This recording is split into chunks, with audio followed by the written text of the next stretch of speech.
Well, thank you everyone for attending our VSLO FAQ residency application workshop session. And I apologize for running a little late. So this session will be broken up into two parts. One will go over questions that I've been receiving from you and your classmates over the last few weeks, and we've compiled them here. And then we'll go over residency application timelines. And then at the very end, we'll stop the recording at that point, and then we'll have an open FAQ for you to ask us any questions that you may have. Dr. Middle's here, Jennifer Wilson's here, Dr. Gulati's here. We also have a representative from the registrar's office, Sherry, is also here as well. So the first question that we've been getting a lot is, I'm not getting away rotation offers. What can I do? So I'll share my thoughts on this, and Jen has some thoughts as well, which I know she'll chime in. So typically, if you're not getting rotation offers, and usually we use a benchmark of around April 20th or so, that we would recommend that you continue to apply to more programs through VSLO, through Clinician Nexus to continue to apply. And with that, also keep in mind what residency programs are currently, what their timelines may look like, right? Because they're very busy at this time of the year. The match just occurred. And Jen, I know you have some thoughts that you wanted to share from your previous role as a program coordinator. Yeah, so this time of the year is probably one of the busiest for a program coordinator. They're onboarding the newly matched students. They're getting ready for graduation and offboarding their graduates. They're working on the block schedule for the next academic year, and they're trying to get that completed so they can get the number of learners per rotation set for like either for VSLO or Clinician Nexus. So I just want to let you know that if you don't hear from a program during this time, there's probably a lot of that going on. And so just if you could, after you submit your application, if you could give the program a couple weeks, if you don't hear back from them, you'll either reach out if they have a clerkship coordinator or if it's the program coordinator that is the one that's managing the rotations. Just reach out to them and just send them a kind email, letting them know that you applied. You know it's a busy time of the year, but you just wanted to make sure that your request kind of didn't get lost in the shuffle. But just know that it's really a busy time of the year for program director, program coordinator. There's a lot of moving parts towards the end of the academic year. Thanks, Jen. Yeah. Along with that, the next question is, how do I say no to a rotation? So I think, as Dr. Middle and I met, we've been meeting with several of you together, and as we've had our other MS4 orientations, part of this is your professionalism, right? As you are entering this process, and Dr. Middle's mentioned this before, this is your MS4 schedule is a work in progress and it's constantly in flux and changing.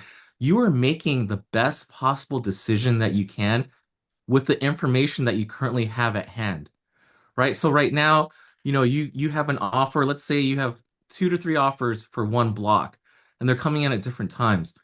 But you chose the first one that came through based upon what you had at that time. And these programs, sometimes they give you a very limited amount of time to respond, a few days, maybe a week. And so just remember, you're making the best decision based off the information you have at that time. Don't feel bad if later you get another offer during a block that you had already signed up for with another institution, and now you have to say no. Okay. Again, you're making the best decision at that time based off the information that you have. So, in terms of professionalism and courtesy, I recommend that you give them at least 30 days notice, 4 weeks notice to say no to a rotation, because that will give them some time to make an offer to another student, and then also for them to onboard that other student. So again, as much notice as you can. And some of you, have you been meeting with me, have shared with me you want to drop rotations that you've already gotten offers for in October. And that's still, 6 months, almost half a year away. So that's plenty of time. But again, remember the minimum is 30 days. Jen, do you have any thoughts? Yes. So, and just so you all aware that the coordinators in the program, they're aware of, sometimes you have to accept a rotation for in a certain period of time, but say you accepted a rotation in August and it's not exactly the rotation that you wanted. You're hoping for something else, but maybe that program was filled. But then maybe 4 weeks from now, you're going to get a notice from that program saying, hey, we now have a spot for you. Do you want it? And that's really the one that you want. It is perfectly fine to go ahead and email the program, let them know that, you're sorry, there's been a scheduling conflict. You'll need to cancel your rotation, and you wanted to do it in plenty of time so that it opens up a slot to another learner, so that and that same, on the other hand, you can, of course, accept the real rotation that you really wanted, that, fits your schedule and your needs for your schedule. So just know it happens all the time, but as long as you just have professional communication with the program, you're going to be just fine. And programs know that this happens, okay? And they would rather you choose the rotation that you really want to go on that means the most to you. Okay, so just also be aware of that. So it happens all the time. There's movement throughout the year with rotations. You'll hear from a site saying they don't have any availability, and then maybe 3 months down the line, they'll say, "Oh, guess what? We have a spot available." So you always want to keep that positive communication, because like if a program, that you really wanted to go to says they don't have a spot available, and you're like, thank you so much, but if a spot does become available, I would really appreciate it if you'd reach out to me. Just keep that positive communication back and forth with the program, whether you're canceling one or waiting for a spot to open up.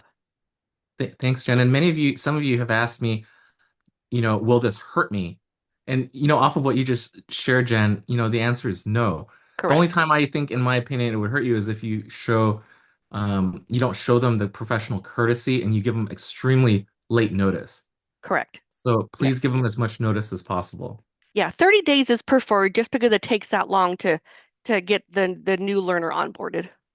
And that brings us to the next question. How much time do I need to give them? How much notice? Again, all part of that professionalism, right? Give them as much notice as you can. 30 days is the minimum so that they can find another student and offer and onboard them as well. How much time is needed for an affiliation agreement?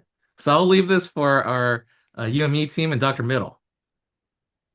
Hi. Okay, so I know plenty of you have reached out about rotations that you have gotten approved for or accepted to and looking for affiliation agreements. I think the fastest we can ever expect an affiliation agreement realistically to move is 3 months, but I would really expect something closer to 6 months. So so I would definitely not be accepting rotations in May for a July start that we don't already have an affiliation agreement in. Some of these affiliation agreements that exist are for only, 1 year, and they're going to expire by September, and you've gotten this acceptance in May. And so anytime you do have an off like VSLO acceptance, I think it's important to fill out the form for KA and attach your acceptance email to it and just have her check on the agreement and its expiration and that it is covering for your program for your specialty that you're rotating in. Perhaps the agreement was only covering dermatology and you're trying to do general surgery, then it's probably going to be an easy add-on, but it will still be something that she'll have to do some work on. So anytime you do get an agreement, if it isn't one of the blanket UCs, which doesn't need anything because we are UC, and it's not one of our local sites, RCH, RUHS, Eisenhower, then I would definitely reach out and ask that the affiliation agreement is in place as soon as you have heard and accepted. Any questions on affiliation agreements?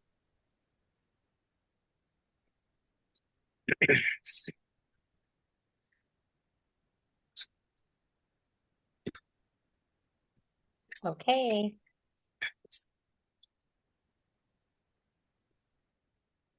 Okay, so who handles my letters of recommendation for VSLO? Is Sherry on the line? Sherry? I am. Hi, Sherry. Hi. So letters of recommendation can come directly to me if your letter writers would like to keep them confidential. I can accept them from you if your letter writer just wants to send it to you. They don't care if you read it. They think maybe they want you to read it, make sure it fits your needs. But I handle uploading all letters of recommendation into VSLO. You can send those to me before you apply to a rotation that needs one, and I can upload it into your document so that it's ready to go when you apply. But if you apply for a rotation that requires one and I don't have one on file, then just know that your application will sit until I receive one. And I have a few applications pending right now that I don't have letters for. So I am your contact for basically all documents in VSLO. Thank you, Sherry. What if the rotation dates do not align with our UCR School of Medicine block schedule? So I'll share some of my thoughts, and I know Dr. Middle will have some thoughts on this too. So if the School of Medicine block schedule doesn't align with the dates that they've offered you, that's where you have a lot of different non-clinical electives and other things that you can use to fill in some of those gaps between one rotation or another. And as many of you know, Dr. Middle sent out an email with the different non-clinical electives that you can have. And one of them is a newer one this year with the career mapping elective that you can do with me as well. You can also reach out to programs and ask if they're willing to make adjustments to their schedule so that it can align with yours. But some programs will specifically say no exceptions will be made to that. So be careful and make sure you read everything within VSLO within the emails that they send you, just so that you make sure that you're following their rules and regulations. Dr. Middle, do you have any thoughts? Yeah, I know the non-clinical electives have been less than organized as far as what the options are. And so I have been working on an electives database of sorts that is going to outline all of the non-clinical electives for you guys with, who's the director, what it entails, when is the enrollment period. For a lot of these, the enrollment period is going to be 2 weeks before the start date now for the actual rotation. And a lot of them are going to be only allowed on the first and third. Certain ones like wellness and the career mapping and the study elective are going to be a lot more flexible where you can plug them in like the day before, or the morning of, and say that you want those ones, as long as you get the deliverables in. I should have that email or I should have that directory done probably towards the end of this month.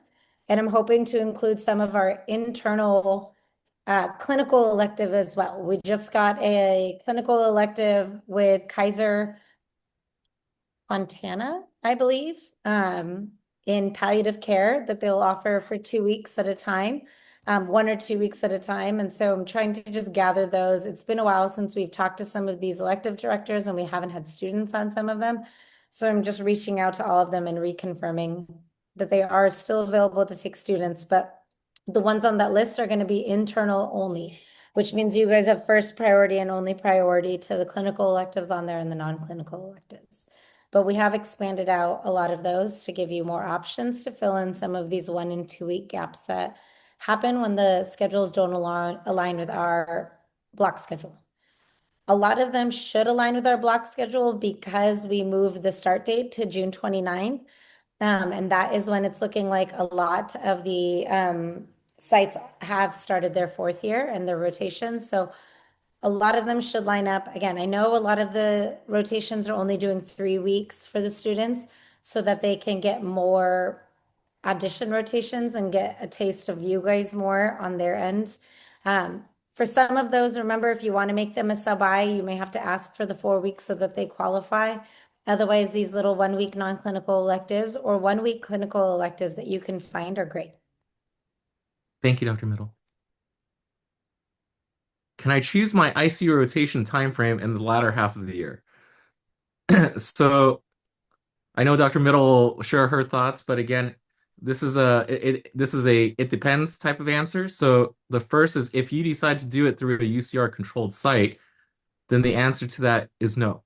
So you'll end up in the lottery. The only way you can have any control over that is if you apply through VSLO and get an ICU rotation through that at one of the other sites. Otherwise, you're going to end up in the lottery.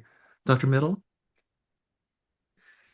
Yeah, if you want to, just like Dr. Wynn said, if you want control over your ICU rotation, when and where, and what ICU you do, it would be best to do it in July to December. Or if you're going to do it beyond that, it will have to be in January, February, or April, and it will have to be through VSLO. Any of the January, February, April rotations otherwise, if you don't do your ICU in the first 6 months, we put you in the ICU lottery. We will guarantee you a local spot, meaning Eisenhower RCH RUHS, for the ICU, but it may be PICU, it may be MICU, it may be surgical ICU, it may be neonatal ICU. Um, those are some of the options. We do that so that we can make sure you meet your graduation requirement. So if you want control, either do it in the first 6 months or find it on VSLO after. I want to remind you all that ICU is a great place to get a letter of recommendation. If you're applying pediatrics, getting a PICU letter is great, or a NICU letter. Surgery, same thing. Getting a surgical ICU, letter of rec is great. Usually those ICUs are run by those specialties. I theoretically, as an internal med doctor, could work in a surgical ICU, but usually SICU is run by surgeons. So it is an appropriate place to get a letter of rec. So don't think that you have to delay it until the second half of the year because you're trying to chase your letters of rec. It's a great place to get letters of rec. And if you show strong competency in the ICU, we know that's where some of the busiest and kind of most hectic things are happening. And if you can work at the level of an intern in the ICU, that says a lot about your candidacy. So, um, keep them in mind for letters of recommendation. As far as the lottery goes, because there's a lot of questions about this, you will be told which block and where you'll be doing the rotation. If you get told that you have ICU at RCH in February, but you've already signed up for a clinical elective in February, that's where you get placed in the lottery, you will be expected to drop your clinical elective to do the ICU rotation that you've been placed in for the lottery. This is why it's been called a lottery and why you don't get control. So again, I know a lot of you have these very delicate schedules. You're going for non-IM ped surgery rotations or, fields, and you're going to have to fill some of these other requirements. And if it is so specific that you need it, then it is in your best interest to either get a VSLO ICU rotation in the second half or do it within the first 6 months. Because we will expect you to adjust your schedule to the location and date of the lottery that you get placed into. I see a question, Sabika. Yeah, I just wanted to clarify because on Clinician Nexus, they're offering all the blocks. So when we apply, they just want us to write like what blocks are available. So you can go all the way down to like block 10, 11. Yeah. So we are not able to choose the second half of the blocks, correct? If you choose it and they somehow accept you, we find out and then we tell them to revoke it. So, I mean, it's happened in the past that, the coordinators at these programs, cycle through and they get a new coordinator who's not familiar with the agreement that they have with UCR, where they'll accept someone for block 9 and they communicate with us that they've been accepted, or we see it on Clinician Nexus and we reach out and say, no, sorry, they can't take that. They're in the lottery. We'll let you know who we're sending to. So the last block would be block 6, correct? For your control within our Clinician Nexus, yes. If you do it in the second half of the year, you can go. We've had students go to like Scripps, UCLA, Pomona Valley for PICU. Like you can go to an outside place to do it. Um, and remember, January timeframe is when programs are still evaluating students sometimes. So if there is a place that you really like and you got an interview there, maybe it makes sense to show up and do your rotation there, because usually rank list closes in February sometimes. So that is kind of one last option to do an audition at a place you're interested in. Thank you. Any other questions?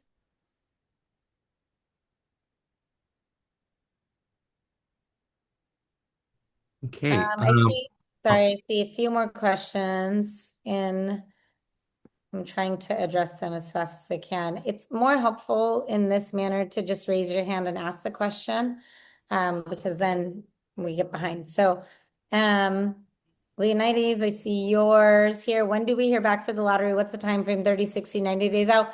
Usually about early to mid-November. We will do the lottery. We wait till about then because that's when we figure out who is still going to need to do their ICU rotation. So then we have a pretty complete picture by then.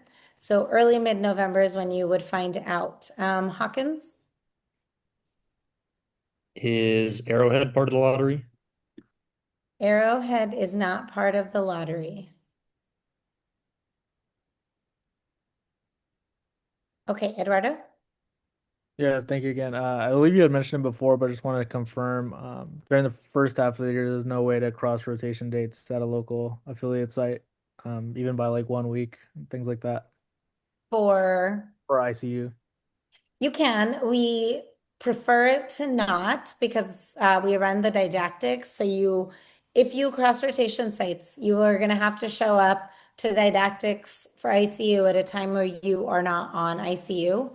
So whether that means you show up on your other rotation to do your final presentation or you show up early for your orientation, you're just going to have to do a little bit of like accommodating for the didactic schedule. So that's why we prefer you not, because part of the grading rubric is your participation and showing up to the didactic sessions. So you definitely can. We have other students do it. It's like a little discouraged, but not like an absolute no. So if you have to and you're going to an offsite, like we will accommodate it the best we can. And you're just gonna have to like maybe tell your site that, hey, I have to go to this didactics. I'm not gonna be here. All right, thank you. Yeah. I see some other questions. Who will be placed in the lotteries? Just students who have not secured an ICU through VSLO and want to do in the second half of the year. I think I've answered that. Yes. If we want to internally swap with another student, the lottery, is that allowed? No. Regarding dates not lining up with UCR blocks, are we not allowed to accept rotations if they cross periods? So for rotations, you can accept and cross block periods at any time for any rotation. The only one that you cannot have a block bending rotation is the internal UCR radiology rotation. Those are only offered in, I can't remember off the top of my head which months, November, December, January, maybe. And you cannot cross those blocks because those also have didactic sessions and they're only offered in those times. So if you're going to run 1 week over into November, into that November block, you can't pick up radiology for the end and the first week. So radiology, the internal UCR radiology is the only one that we have to respect the block periods. Everything else is flexible and we can accommodate as long as you are also willing to be flexible and showing up for those didactics on the times when we need. The only one I think with didactics that are built into the rubric like that is critical care. Sub-Is and things like that don't have that, so it's a little bit easier. I think it's okay if it crosses any gaps can be filled with non-clinicals. I think radiology has to, oh yeah, exactly. You guys are answering the questions just right. Is there a possibility for ICU to cross the blocks? You asked that. I want to do critical or care ICU rotation the latter half of the year in addition to a required rotation. Yes. So you can do multiple ICU rotations, critical care. If you can have critical care also count for your sub-I. So it can't do a 2-for-1. You can't do one critical care block and have that count as your sub-I and your critical care. But if you do one critical care block for your critical care and then you do a second critical care, that can count as your sub-I. And then additionally, you can have it as, an elective. But say you're interested and you've already met your ICU requirement. Then in the second half of the year, once we've completed the lottery, you can apply and get and like choose your own critical care additional block at a local site if you'd like. So say you do your first ICU in September and then you want to do a second one in February. Once we have the lottery done in mid-November, then you can look at where the spots are that we have available at the like RCH, RUHS, Eisenhower, and then you can pick. You don't, if it's not for your critical care requirement, you have the ability to make a choice based on the available spots. We don't dictate that you have to do PICU at this place because you've already met your critical care requirement and multiple things can meet your sub-I requirement. So if you don't find an ICU block, it's not going to put your graduation at risk. Does that make sense? Yes, thank you. Okay. Is PVMC an internal application since it's not on visa? What is PVMC? I think it's Pomona Pomona Valley Valley. Medical Center. Yeah. Mm, Pomona Valley Medical Center is an affiliated site that we partner with for third year clerkships, and they use Clinician Nexus. And so I'm thinking that the student is seeing that in Clinician Nexus and asking if they can apply to fourth year rotations at that site.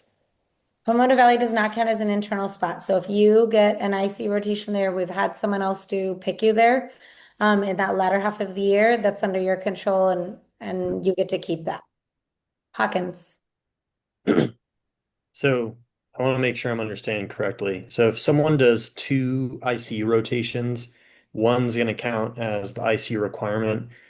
For that second one, can that be a double dip in terms of your counting as a second elective and a sub-I? Or no, you would have to do, let's say I only had my electives in per se emergency Let me medicine. just make it real clear. Nothing counts as a double dip. There's no Got rotations that count as a double dip because per the registrar that shows up on your transcript, it has to fill one of the boxes. So there's no place on your transcript that can be elective slash sub-I. Okay, So no double dipping, period across. So you want to do all of your ERs. We still need a second elective of 4 weeks and other rotation. Just Correct. now, because we've opened up this second elective of a second specialty kind of Pandora's box, you can do all of yours in one, and then the other ones have to be 4 weeks. You don't have to do 4 weeks of IM. You could do 2 weeks of peds and 2 weeks of IM, or 2 weeks of neuro and 2 weeks of this, or whatever it is, but 4 weeks have to be in a separate specialty. They don't all have to be in the same specialty, as long as you have 4 separate 1 weeks that are not the same as all the rest. got it. Okay. Eric, I see your hand raised. I think you said it a few times, but I just wanted to confirm now. So the requirement for a second clinical experience has to be 4 weeks? It has to be 4 weeks. You have to have an elective in a second specialty of 4 weeks. Again, it doesn't, that whole second specialty of 4 weeks doesn't all have to be the same specialty, but you can't, in your 12 weeks of elective time that you have, you can't do 10 weeks of ER and 2 weeks of something else. It needs to be 8 weeks of ER and 4 weeks of whatever other hodgepodge specialty that's not ER that you do. It cannot be ultrasound that is under an ER department because that still will count under its base specialty of ER. So then if you want to do 2 weeks of OB and 2 weeks of peds or wherever you think is going to help you in your future job as an ER physician, you can do that. And if you want to do 4 weeks of peds or 4 weeks of IM or psychiatry, whatever it is, but the other 4 weeks has to be separate than what these original 8 weeks are. Okay, Jasmine says, is it too late to apply to more ICU sites at this point, or generally are there spots available throughout the year? Definitely there's spots available throughout the year.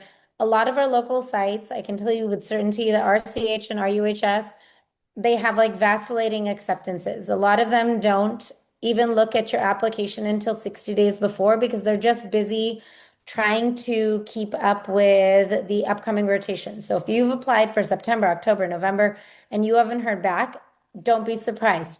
They're probably still just trying to deal with the flood of applications for July and maybe August.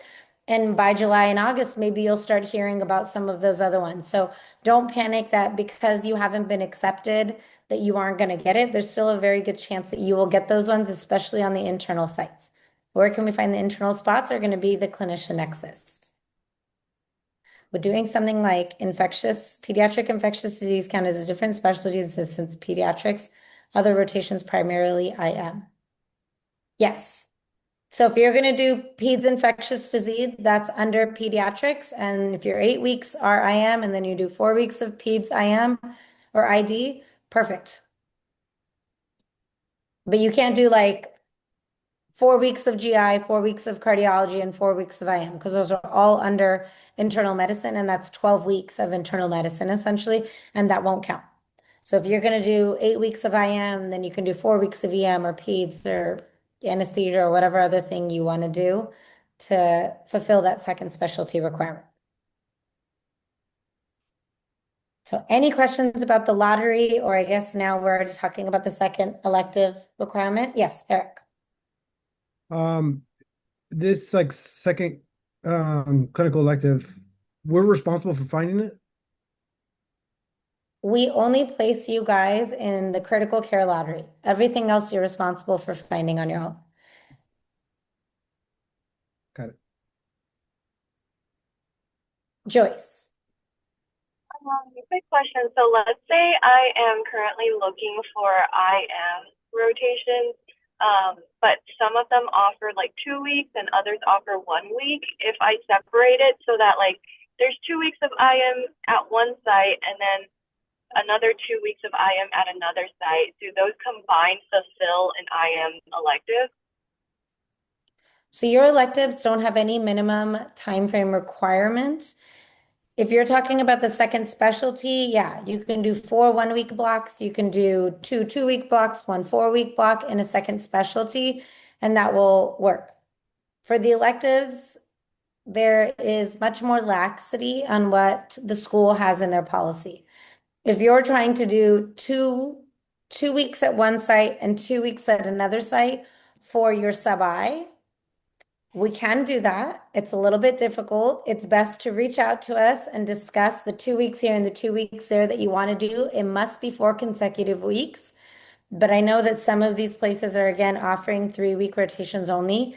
So if you're trying to meet your sub-I requirement by doing that, please reach out ahead of time and speak to the fourth year team about it proactively.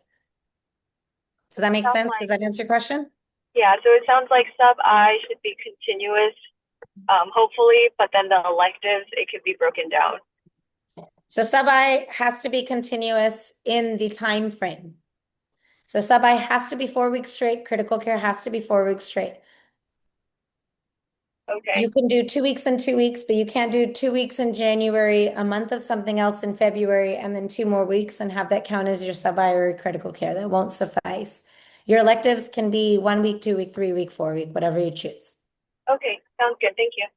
And then Eric, I just wanted to go back really quickly. I see Benjamin, your hand's up. Eric, a lot of people, what they do is they do a second block of ICU for their ER, if that are ER bound, because there's usually ready access to the ER or the critical care rotations. If you've already fulfilled your requirement, then you can do that in May and December. And that also is pretty applicable to future career in ER. So I know a lot of the students in the past years have done that. Okay, Ben, did you have a question? Yeah, I was just wondering, when should we, like, how does the radiology rotation specifically work? Like, if we're identifying now what month we want to do it in, should we be letting your team know? Like, or is this something that kind of gets worked out closer to the start of our fourth year? So you should have turned in your prelim schedule anyways, right? So we have where you think you want to do it on your prelim schedule. Again, we expect that as you get rotations and some of you change your field specialties and the rotations are in flux, so we don't expect any of that schedule to be locked in stone. We expect that it may change. So it should be on that prelim schedule you sent us anyways. Okay, so it's your team is kind of We're the gatekeepers of that, but there's no maximum number of students. Like if you're trying to sign up for it in November, don't worry that there's only 20 spots and you're going to be student 21. There could be 50 of you on there in November. You'll all get it in the block that you want it, as long as you aren't in the lottery and don't get pushed for the lottery. Okay, so basically, like, as long as you guys have a basic outline of where everyone's planning to do it, and as long as we don't let you know that's changing, that's kind of where you're expecting us to do it. Right. Okay, got it. Yeah, you will get that block that you want. There's no maximum number of students. So wherever it is, you'll be fine on it. Sherry. So speaking of preliminary schedules, My team and I have been reviewing schedules in preparation for summer registration, and we found that there are a lot of holes. So those of you who have not turned in your schedules yet, and maybe it's just not on the master schedule yet, but if you have not turned in your schedule yet, make sure that you do so, because if we don't have it, we don't register you, and then you don't qualify for your financial aid. That's So it. it's a good point, but also, if you have not turned in your schedule to us, we have been emailing you. And if you have not responded, you aren't checking your email. That's a professionalism thing. And also, it's really important that you start really learning to be really consistent on your email, because that is our communication to you with any issues that are coming up. So I would make it a habit to check your email at least once a day, maybe morning, maybe evening, because as things change, as things happen, that is our main point of contact to you. So definitely Jasmine has been emailing all of you, because my inbox is full of those emails about changes that need to be made, or we're still waiting on certain people's schedules.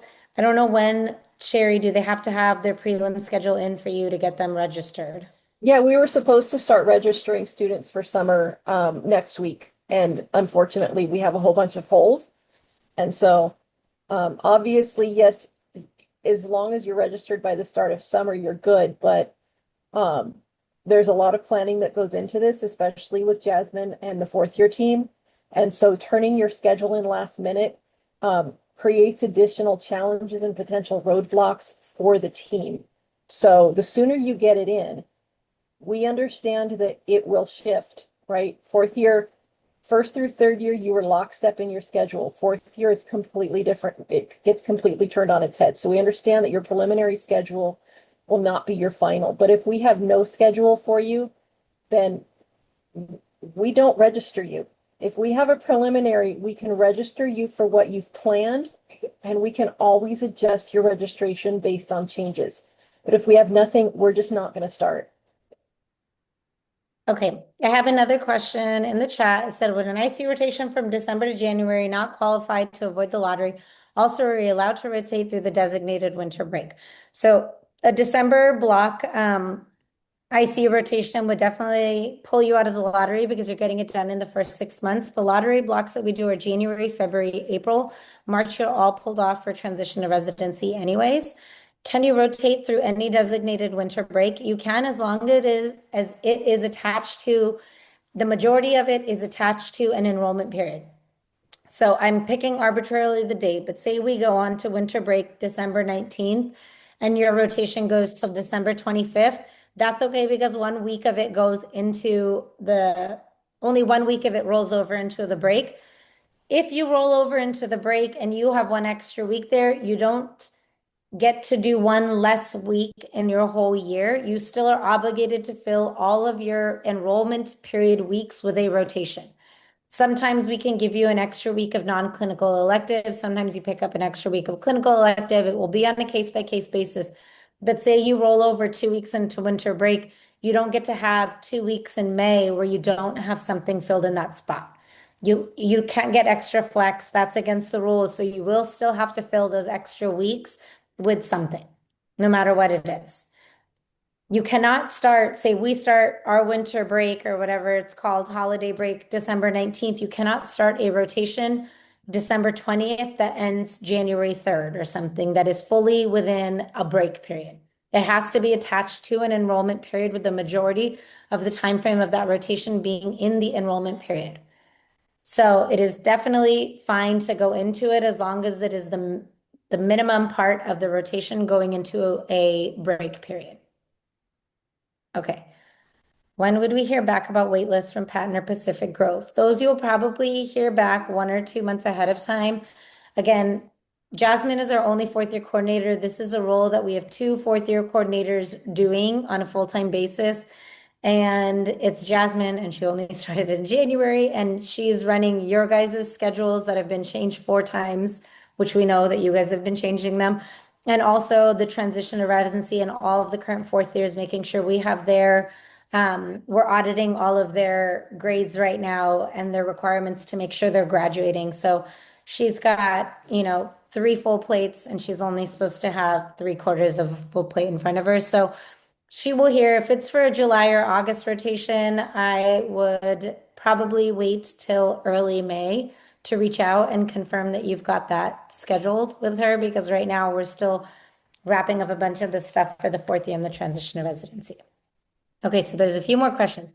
So if I have an ICU acceptance at one of our internal sites for the month of February, I have to withdraw? Correct. Yes. If you don't withdraw, that's okay. By then, we will have already emailed them to have you withdraw and they'll cancel your acceptance. Okay, I have another one. Do we have to apply clinician nexus or anything for a radiology rotation or just confirming the time frame we want with you via emails enough to secure a spot for the block? I believe you just confirm with us. If I'm wrong about that, I will ask Jasmine because she runs that. If I'm wrong, I'll send a class-wide email to clarify, but unless you hear from me, that you just tell us the date that you wanted it. Okay. Lots of really good questions. I think we covered a lot. Any other questions about ICU or second elective, specialty electives, or I guess sub-I for that matter? So he says, I'm not understanding how to find internal rotations on Clinician Nexus. I think the sites that are on Clinician Nexus, RUHS, RCH, those are our internal sites. Eisenhower, I think you emailed directly. Those are internal rotations, meaning those are the ones that they hold spots usually for UCR students. We know we've got affiliation agreements. You don't even have to check. It's the most common sites that are our home sites. Kimia? Hi, yes. I'm sorry if I missed this. So let's say if I do like 4 away rotations, and that is like 4 months of electives, only 2 months of those will count towards my graduation requirement. No, if you're going to do more clinical electives, you are Mm-hmm. allowed to do as many clinical electives as you have time for. You maximize at 12 weeks of non-clinical electives. So if you want to lose some non-clinical elective time to do clinical elective time, that's fine. You don't have to do 12 weeks of non-clinicals. You have to do the 12 weeks of clinical electives, your sub-I, Uh-huh. and your critical care rotation. Oh, sorry. If I you mean want like to in do terms of just one specialty. Like let's say I'm doing like 4 months of optho, only 2 of those will count towards my elective, and I still have to do one more month in something else, correct? one more month and something else.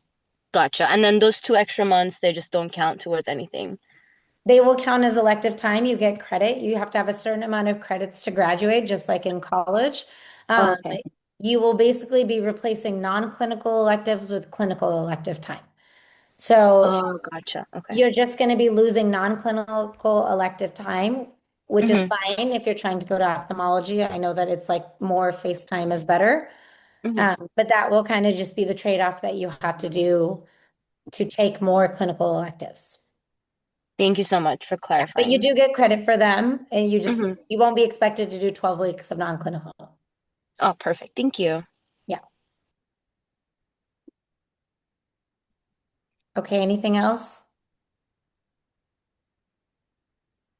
Okay, thank you. Okay, so I think Dr. Middle touched on this subject already in terms of non-clinical electives and deliverables. So I know she's going to be sending an email out towards the late end of this month. But I actually do want to touch on this some more. Mhm. So thank you. So we talked about the non-clinical electives and the elective, the second specialty. You're all allowed to do up to 12 weeks of non-clinical electives, which I'm going to be sending that out. The non-clinical electives all have deliverables, meaning we have something that you have to show us proof that you did something in that time. So the non-clinical elective examples are a study elective, and the study electives, and you'll see this in the thing, there's a few online modules that I've linked out. There's like derm modules, there's some EM modules, there are some other modules that you can do that give you a certificate of completion. And we need those certificates of completion turned in at the end of the 1 week, 2 week, 3 week, 4 week, whatever it is. You're expected to do 20 hours a week in any clinical or non-clinical elective. So when you turn in a deliverable, that deliverable needs to account for 20 hours per week. So if you do 4 weeks of non-clinical elective and you decide to do a study non-clinical elective, we need proof of 80 hours of work that you've done over 4 weeks. We expect you to turn in at the end of your rotation period. So say you did a study elective for November and that block ends November 30th. By November 30th, we need those non-clinical elective deliverables turned in. We've been behind on asking for them, and some of the students haven't been like proactively giving them to us. So we've been getting to them maybe 6 weeks, 4 weeks after the end of the block. And what we've seen is that someone maybe signed up for a study elective in January and didn't turn their stuff in. And we finally get to it and we're like, hey, we need your stuff. And it shows a completion date of April 3rd. If it shows a completion date of April 3rd, the assumption is you didn't do it when you were supposed to do it, and you will get a fail for the January study time. We need to see that it was done during the time that you were in the study elective and completed, and like the certificate is produced in that time when you turn it into us. If you get it done a day or two after and turn it in, that's okay when the rotation period ends. But getting it done 2, 3 weeks after is going to be a problem and it's going to be a fail. If you are, some of the green beans. if you're having trouble meeting the requirements, Some of the green beans. I'm sorry? If you're having trouble meeting the requirements and doing the work that you signed up for in the non-clinical elective, you weren't finding the work, something else is going on. You've signed up with a mentor to read, landmark articles, and they aren't answering your emails to give proof that you've done the work. Please reach out to us mid-rotation. I think the bottom line for the entire year is going to be if you are having any trouble with a rotation, reach out to us as soon as it is happening. Don't wait for the rotation period to end to reach out, because if you're in the middle of a rotation and something is going on, we have more flexibility to flex that block and change it to something else so we don't have to make it a fail. If we find out about something happening, you weren't onboarded in time and you started your rotation a week late, and we find out 3 weeks later after the rotation has ended, we can do nothing with that week that you did nothing except make it a fail. If you reach out to us that Tuesday and say, hey, I'm not getting onboarded until next week, I can't start till Monday, we can say, okay, you know what? Let's make this a study elective, do this week, let's change it and let's flip it. But if we find out after the fact, then the only thing we can do with that week that you didn't do the rotation is make it a fail, and we don't want to make it a fail. So please, if you're ever having problems, reach out to us proactively and we will be as flexible as we can to change it around to not put a fail on your transcript. Unfortunately, we've had to put fails on some people's transcripts this year and the year before and the year before, and we don't want to do it. And the way to avoid it is to be as early communicative with us as possible. But every single non-clinical elective that you have will have a deliverable that you have to turn in. The career mapping non-clinical elective with Dr. Nguyen, on the email that you will get from Jasmine, it's going to have the questions that you are supposed to answer. And when you meet with Dr. Nguyen, he's going to expect you to go over those questions that are laid out on that form so you can actually have proof that you did the elective. So please make sure you follow up on what the expectations for the deliverables are and get them to us so that you get credit and you don't have a fail and we don't have to use a flex or anything kind of outside of when you wanted to use it. Let me see if there's questions.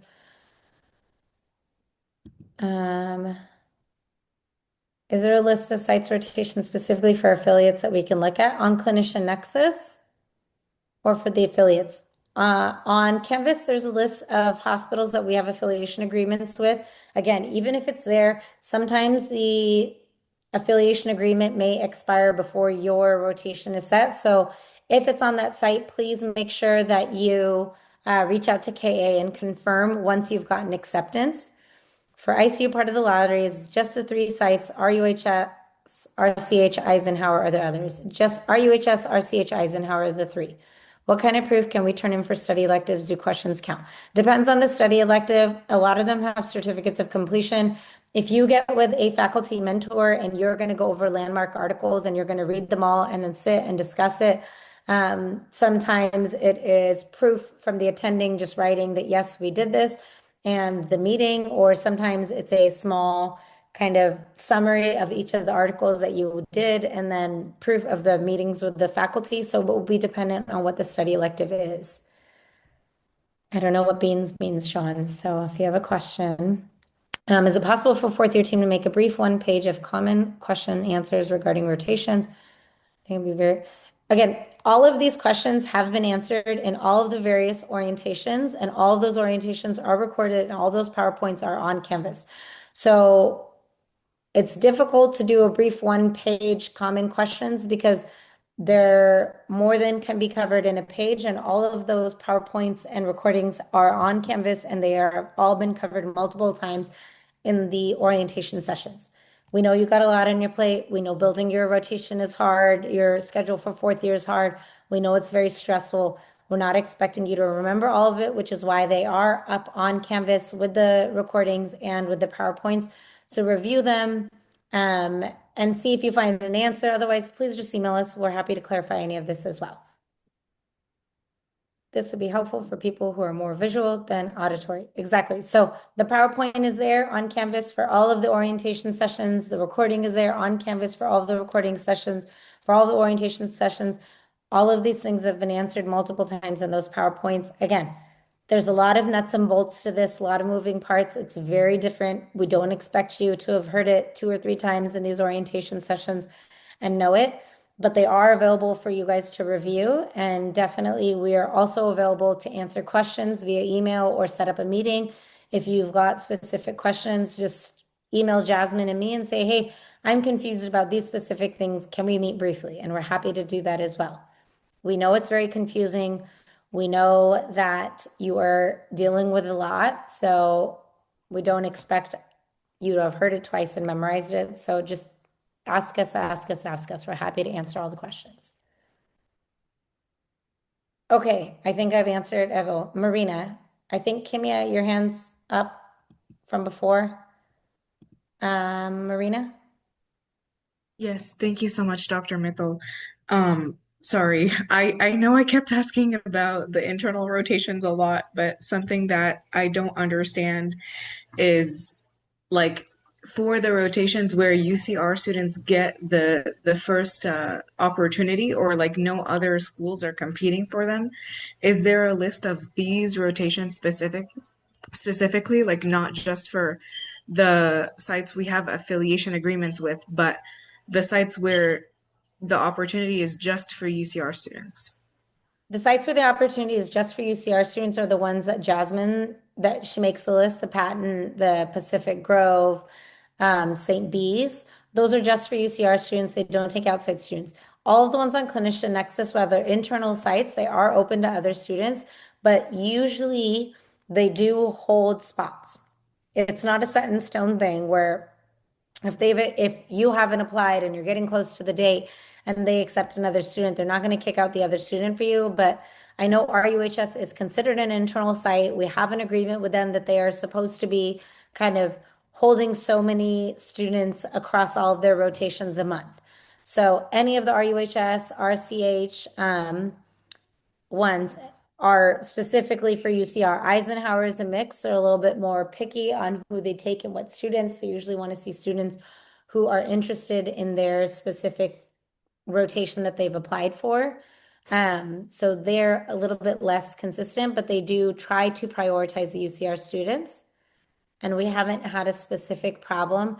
Again, I think the thing that you guys have to remember is being a little bit flexible in your wants. Say you want to do surgery, maybe you're going to end up doing trauma surgery over, general surgery, or vascular over general surgery if you want to do it at RCH or RUHS, I mean. So those are the things, like you want to do IM, maybe you're going to have to do GI instead of cardiology. And those are the flexes that you may have to do if you want to stay, because the cardiology spots may be filled. For Jasmine, RE clinical electives for internal spots, we just email Jasmine and get the process started as she's the MS4 coordinator. Yes, which the clinical electives for internal spots, that's only psychiatry for Patton and Pacific Grove. She controls the St. B sites for IM, I believe, and for critical care. The palliative care is going to be her. We are currently also working on a UCR only spot for vascular surgery, which would qualify as a sub-I. at Kaiser Riverside. That is very early in the works. They haven't even gotten a syllabus to us, and they're working on their faculty appointment. The goal is to have that up and running by July 1st or June 29th for you guys, and that will be a spot only for UCR students, and that will also be controlled via Jasmine. You have to email Jasmine that you want the spot, but we don't have a list for that yet because that has not been approved. That's like very early in the stages. It has to go through 10 steps before we can get there.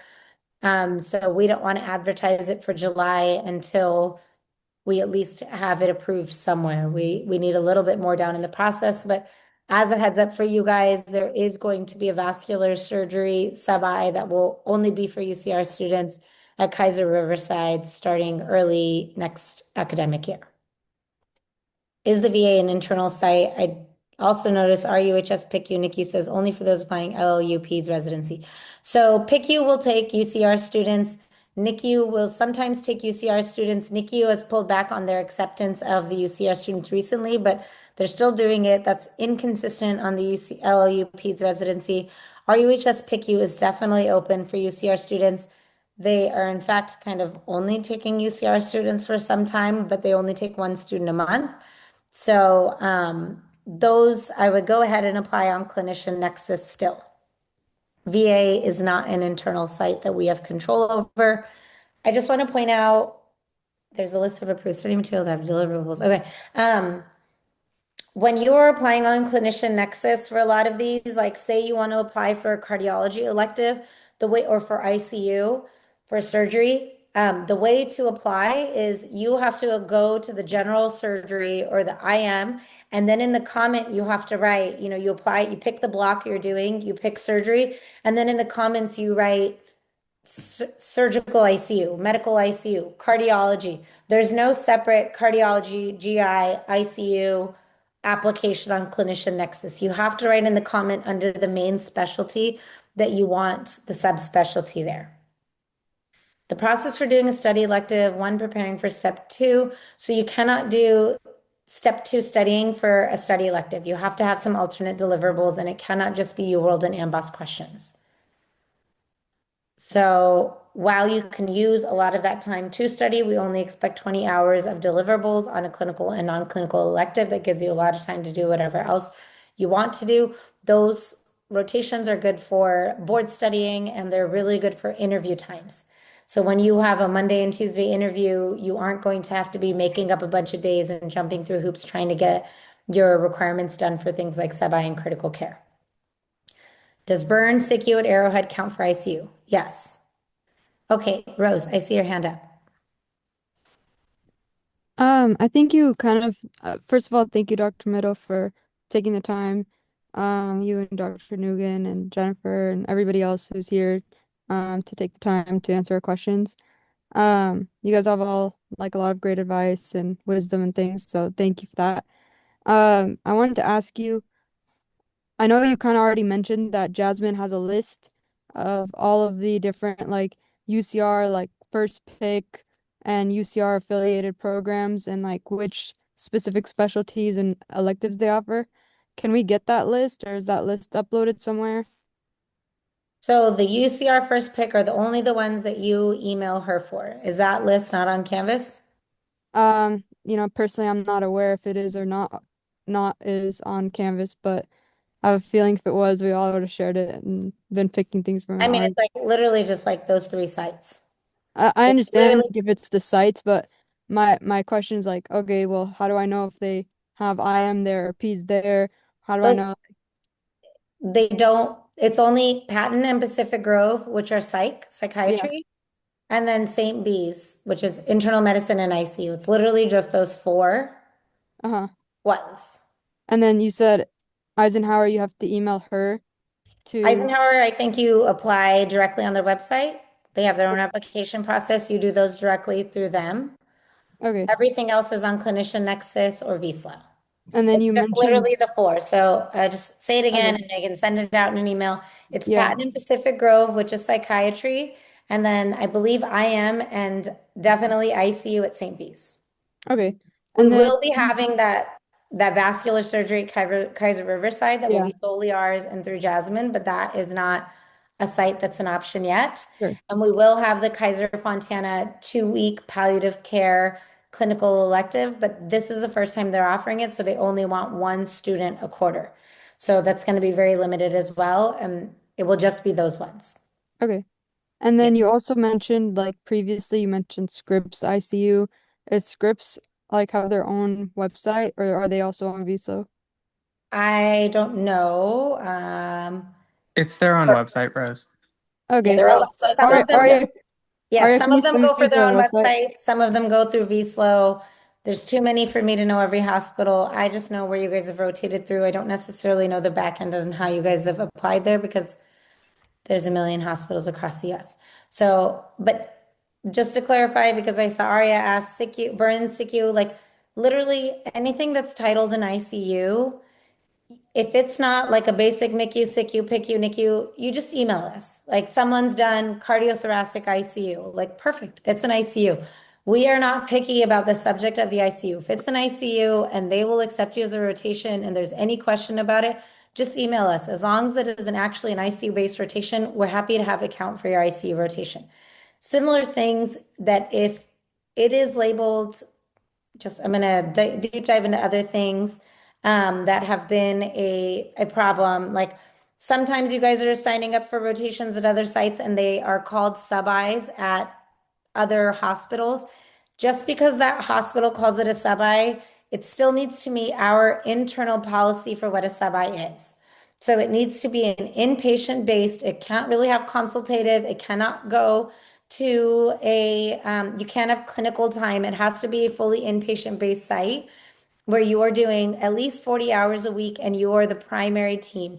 You can't be on, say, plastic surgery, just because Aria's right here and texting, where they're only a consultative service and they are not primary and owning the patient and doing the admission and doing the discharge. You have to be kind of carrying the patient through and through. Even if you're a heavily involved consultative service, you have to be the primary on the patient. And so even if it's called a sub-I at an outside hospital, if you have a question about if it's going to meet our criteria, please take a screenshot and send me a link, and I'm happy to look over it and be like, yep, that will work, or no, that won't qualify. This will have to be an elective for you. Again, the further ahead of time you can reach out to me and ask me that, I can usually look at that same day if you have a link down the email. I am constantly checking my UCR email a couple times a day when I'm on ICU and it's wild. Today was wild. There was a bunch of emergencies. I've only checked my email once and dealt with anything that I could very quickly answer yes or no to. But otherwise, I try to be pretty on top of my email and get back to you as fast as I can. So please just email and I'm happy to respond kind of as fast as I can. Yeah, that will work, or no, that won't. The MS4 rotation list in Canvas isn't working right now. Meow.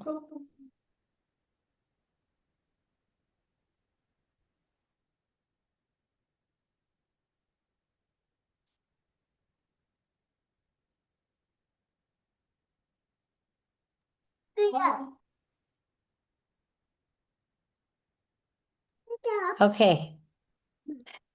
I think maybe you're having a new broken window, but that's okay. This is also One what of having us. children is like. And here now, this baby needs to see what's going on. Okay. Any other questions? I'm sorry. I know we've talked a million times over ad nauseum about schedules. So I want to be cognizant of everyone's time, so I'll try to go through the remaining slides as efficiently as we can. So when can you do this?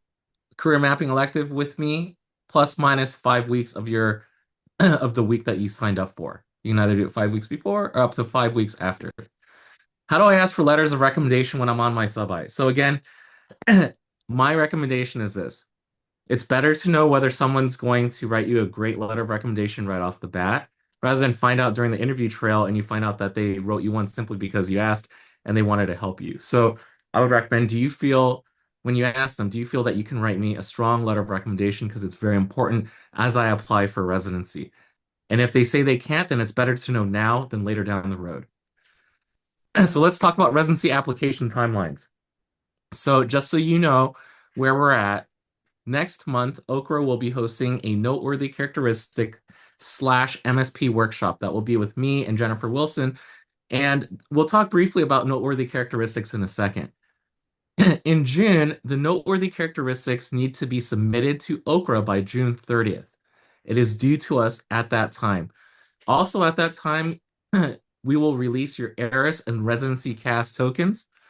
In July, Okra works on your MSPE with a working draft for you to review in the month of August.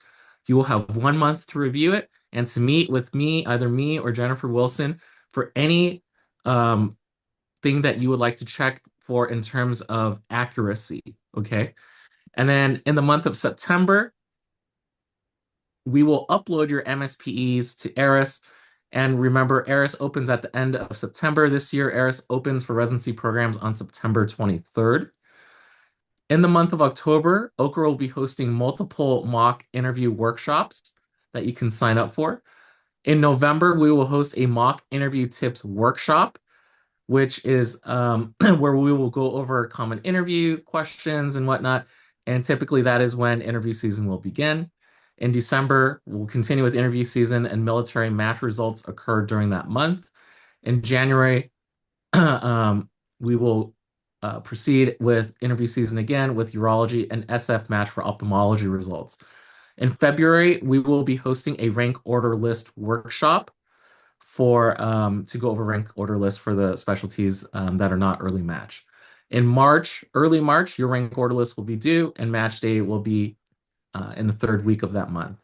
So let's talk about briefly about the dean's letter. So what's in it?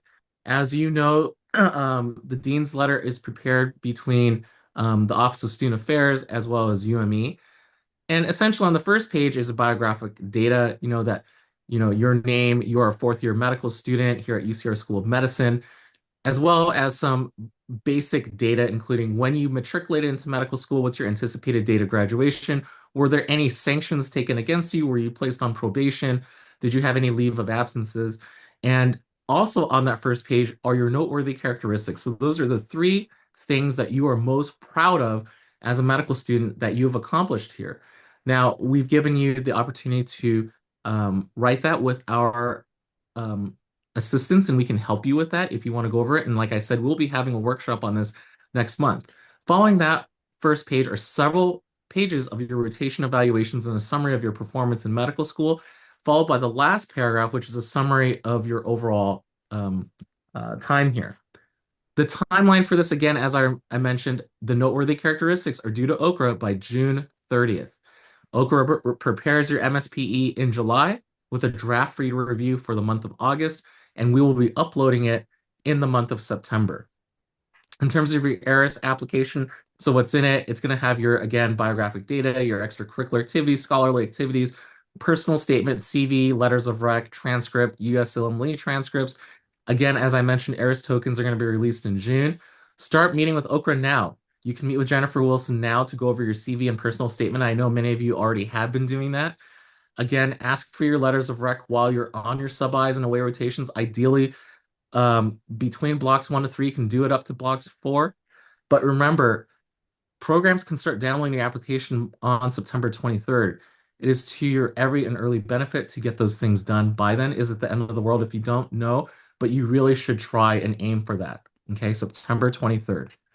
Mock interviews when? So we will be having multiple mock interview sessions plus a dedicated psychiatry session hosted by the Department of Psychiatry. You can also schedule one-on-one sessions with Okra, with me, with Dr. Teraguchi, with Jennifer Wilson as often as you would like and as often as you need. What resources are available? We will host, like I mentioned, a mock interviews tips workshop that will be held live.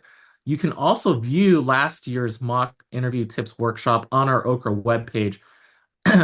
We also have specialty-specific interview questions. So newly launched this past year are specific interview questions that I've been able to obtain from friends of mine who are program directors all across the country and have shared with me what they typically ask for their different respective specialties. And so if you go to our Okra webpage, if you click on the MS4 link here, you can see all of our workshops that we've recorded already. So if you want to get a sneak peek at the MSPE one next month, you can look at this. And you can also look at our interview tips workshop, the rank order list workshop, and etc. In terms of signaling, I won't go into much detail about this, but this is a way for you to show interest in a particular residency program, and we'll have another workshop on this. So in the interest of saving time, I won't go over all of this, but I want to bring this up to you because this was meant to help decrease the number of overall applications that applicants apply to for residency programs. And it's a way for residency programs to see that you're truly interested in them. So what do programs look at? So again, they have access to your ARIS application, CV, personal statement, letters of rec, transcripts, your step 1 and step 2 score, your dean's letter. In addition, what do they look at for you to get an interview versus being ranked? So each specialty is different. As I mentioned, please look at our specialty profiles. You recall this is something that Okra has created for you as a medical student here at UCR. And typically, it's a combination of all these different facets. Each program values these different entities outside of just grades, but also other parts, professionalism, personally knowing you, the fact that you rotated there, they value those things slightly differently. So if you look at our specialty profiles, this is, for example, this is for psychiatry. On the second page, you'll see here, what are the factors that programs utilize to select candidates for an interview? What do they utilize to consider you for ranking you, right? And these are going to be different for different specialties. In addition, you can see where have your own UCR School of Medicine alumni matched for this particular specialty, and all the information is released for every single specialty out there that our students have matched, your former alumni have matched in. So please take a look at the specialty profiles for further info. I recommend also that you look at Residency Explorer. So, for example, through the different specialties, you'll see here, for example, UCR St. Bernardine's for their IM residency program, you can see what were the step scores that they utilized to offer an interview. What's the low end is at 228, the high end is 261. What are the percent of those that get who signal get an interview? Okay. And what you really want to pay attention to is those programs that have a signal rate that's very low. If I'm sorry, an interview rate that's very low if you don't signal them. Those are the ones that really prioritize those signals, right? You can see here for MLK, the no signal versus silver signal rate is very similar. So that may not be as important, for example, versus a place that only offers you a 2% chance of interviewing. You see here, RUHS, signaling is extremely important for them. So as you factor this in, I wanted to provide you with some general data for the different specialties. I won't go over all these scores, but you could see as you make a decision on which programs to apply to, it's a factor. Consider your overall application, your competitiveness, look at your scores, and consider the percent chance of signaling and the odds of you getting an interview. Here's this for anesthesia, pediatrics, FM, gen surg. Again, you can look at all the different residency programs through Residency Explorer. And I'm sorry, since we're running out of time, I will not go through each one of these individual specialties. But again, you can see them on Residency Explorer for live data. So how do I put all this information together? Make an informed decision that's data-driven using Residency Explorer. And honestly, ask yourself, consider whether an alternative plan is necessary. Dr. Middle, Dr. Gulati, and I want to emphasize SOAP is not a backup plan. You should have a plan B, possibly a plan C if necessary, and ask yourself these questions. What's your ultimate goal in medicine? Is it a particular subspecialty? For example, if you have a particular interest in pain management, pain medicine, there's different pathways to get through that. It's not just through anesthesia. You can do it through IM. You can do it through FM. There are different ways. What if you want to be a sports medicine doc? Again, there's different ways to do that. You can do it through IM, FM, pediatrics, EM, and then there's also ortho pathways to it. So lots of different ways if you want to be a sports medicine doc. So keep that in mind. Also on our Okra webpage, we are posting very soon and shortly. We already have specialty profiles, but we will be having fellowship profiles for 35 of the most common fellowships and the different pathways to get there. That is being uploaded towards the end of this month, and we look forward to sharing that with you. The next question is, ask yourself, will I be happy? Will this give me personal and professional satisfaction? Or would another field give me that same satisfaction as well? Are there other considerations, family, significant other? Are you limited in the location that you can go to, the competitiveness of it? Factor all these things in and ask that, right? Meet with Okra, meet with Student Affairs, meet with me, meet with Dr. Middle, meet with Dr. Gulati if you have any questions at all so that we can come up with a plan together. And again, like I said, this is how you use data-driven evidence from all these things from Residency Explorer, looking at these numbers, looking at signaling to put together what programs you should apply to and consider whether you need to maybe talk with us or think about having an alternative plan if that's needed. Okay. Jen, can you stop the recording at this time?